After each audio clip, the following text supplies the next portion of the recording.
Hello, today I brought to you a product that demonstrates moments, the right-hand rule, and static equilibrium. My intended audience is Pedro, my best friend, somebody who hasn't attended post-secondary school but is very mechanically inclined and intuitive. Okay. So, here's my product. Everything that is white I have designed in Fusion 360 and 3D printed.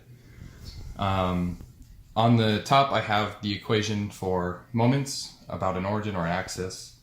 On the side right here I have a force gauge that measures in grams of force and is 50 millimeters from the right side of the axis, and then on the left side I have different indicators of distance from the left side of the axis. And then over here we have a weight that in this system is equivalent to 100 grams of force.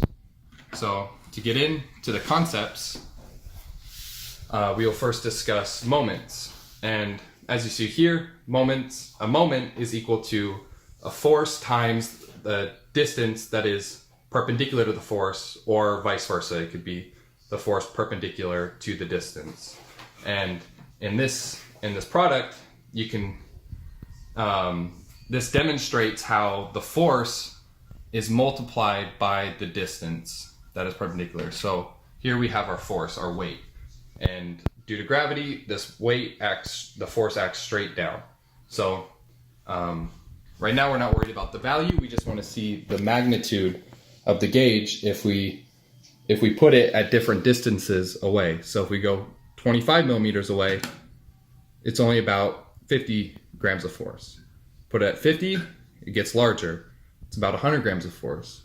And there's 75, it's about 150 grams of force.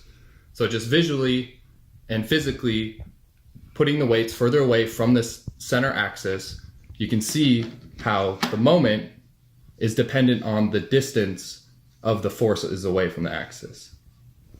Okay, so now we're going to move into the right-hand rule. And this is to determine the direction of our moment.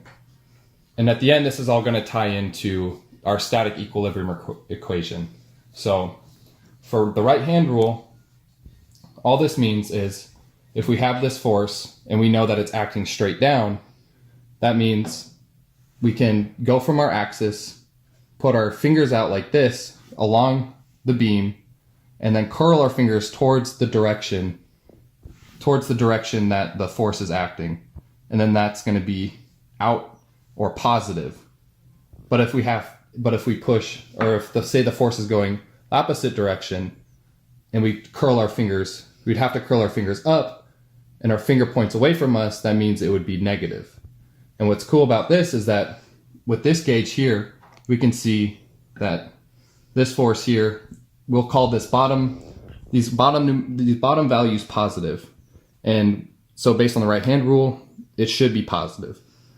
And if we push up on this side, then that gauge should go the other way, telling us that it's negative. And then same thing with this side.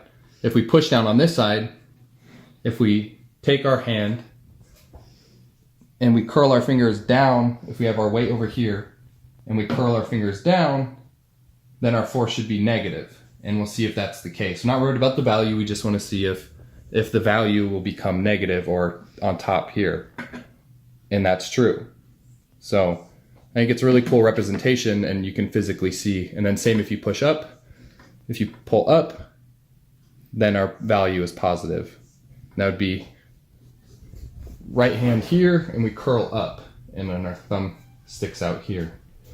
Okay, so now we have the two basics for static equilibrium. So now let's go into static equilibrium, and our main equation for that is that the sum of the moments is equal to 0. So in this product, we're gonna have two moments. One moment being, we'll draw here. we'll have the 50 millimeters here. Should have drew it on top, but that's okay. And this is where, if you want to get lower, you can see our force gauge is acting. If you want to zoom in, you hit the double. You can see our gauge is at that 50 millimeter mark. So that's going to have a reaction force that's going to act downward and help stay and work against the weight that's going to be put on the other side. So we'll draw that here on the paper. So here we have our, we'll just call it F for force. And then like right now we'll just keep it F, we don't know the value, and we'll calculate it out and compare it to what the gauge says. So over here we'll start with 50 millimeters. And we'll have our 100 grams of force, and we'll put that up here. So now we have 100 grams of force. And now we're going to use our equation, the sum of the moments should equal 0. If this is in static equilibrium, this should be true. And we'll test that now, or calculate that now. So first we do so we know a moment, as shown by our equation for this one would be 1 moment, this would be another moment. This first moment, moment 1, say moment 2, moment 1 would be equal to 50 millimeters times 100 grams of force. And moment 2 is equal to 50 millimeters times F. And then this is where right-hand rule is important, because they have to basically cancel each other out, or else the whole system would be moving and then it'd be accelerating and it wouldn't be equal to 0. So based on a right-hand rule, we have our arrow down. This moment is positive. So we have 50 millimeters times 100 grams of force, and that's positive. And then we have our moment 2, and we take our right hand, we go down, the finger's pointing into the page, so we know this one's negative. So we go minus 50 millimeters times F, and we know all of that should be equal to 0. So now we can solve for F. So we'll do that. I'll just shortcut a bit, and we'll do is 50 millimeters times 100 grams of force divided by 50 millimeters. So then units cancel here, plus this cancels whole term, and then that should be equal, F should be equal to 100 grams of force. Okay, and so now we can test this on our system.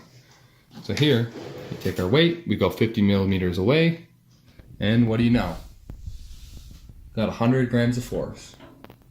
And this is pretty, being at 50 millimeters on both sides, it's pretty self-explanatory that they're going to cancel due to the distances, and the force should be the same. So let's do one more, and we'll do from 75 millimeters. So same thing. If here you have the 50 millimeters, let's go 50 millimeters and the F, and then we'll go, is that 75 millimeters, and we have the 100 grams of force. Okay, so same thing we did. So sum of the moments equals 0. We'll start with the moment 1 again. We'll do 75 millimeters times 100 grams of force. And we remember that this one's negative, minus 50 millimeters times F equals 0. So now we have F equals 75 millimeters times 100 divided by 50 millimeters, and this is grams of force. Millimeters cancel, you're left with grams of force. And then this should be equal to 150 grams of force. And we can test that. Here we go. And it's basically there. Just little inaccuracies in the system due to the real world, but it's basically there. And then if we were to do the 25 millimeter, So now, lastly, we can find the force at 50 millimeters on the right side if the 100 grams of force is applied 25 millimeters away on the left side. And so here we have it at 50 millimeters, and I already did the math previously, and at 25 millimeters on the left side, the force at 50 millimeters on the right should equal 50 grams of force. So to sum it up, I believe this tool is very good at showing static equilibrium and on how the relationship between the force and the distance make up a moment, and how changing the distance from an axis can multiply force or change the magnitude of the force.